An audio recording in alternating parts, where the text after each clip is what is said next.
Subaru's been here, and here. Subaru's been here, and here. But Subaru's never been here, until now. The first passenger car in the world with a BOXER diesel engine. The Subaru BOXER diesel. It's here.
When people buy their first diesel car, you've probably noticed that they always start by telling you about how economical it is.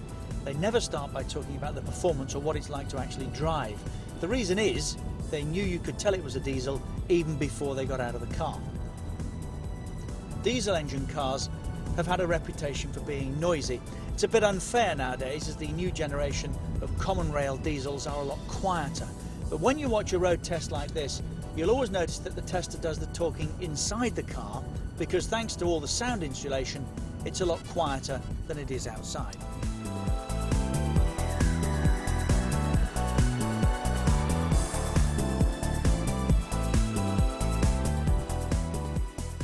Well, I'm going to do something a bit different today.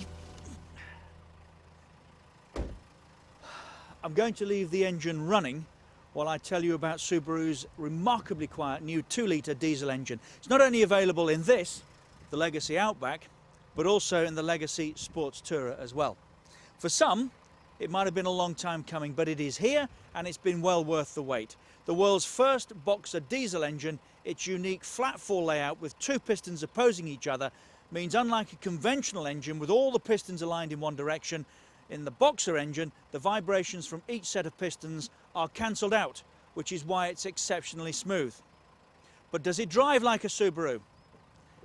Well, let's find out.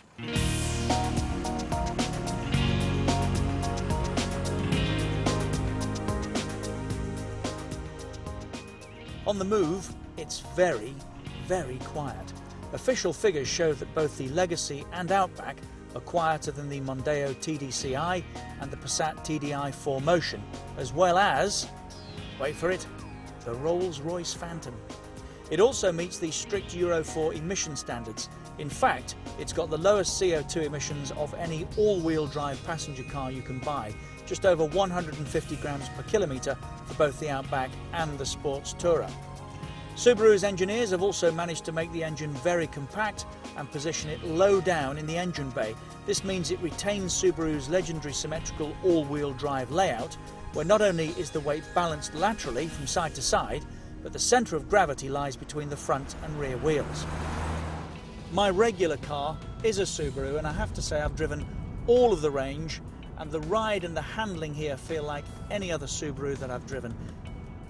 The 5-speed manual gearbox is well matched, and like all diesels, this engine has got plenty of low-down torque, nearly 260 foot-pounds at just 1800 RPM.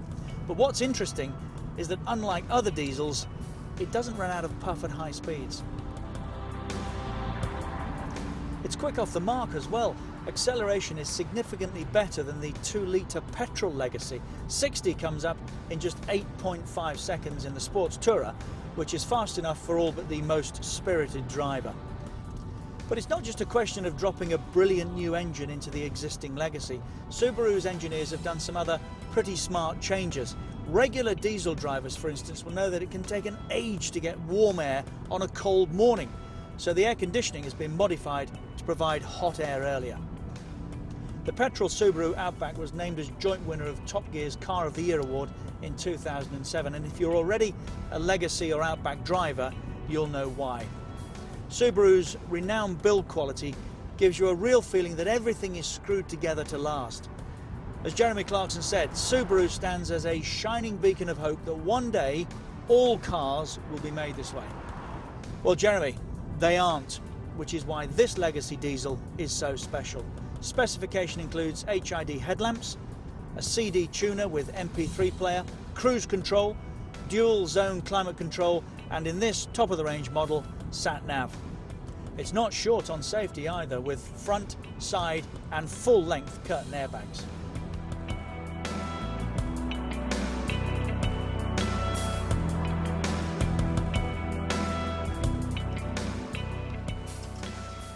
But there is one thing I almost forgot to mention, and that's fuel economy. Official figures for the combined cycle show it's significantly more economical than any of its rivals.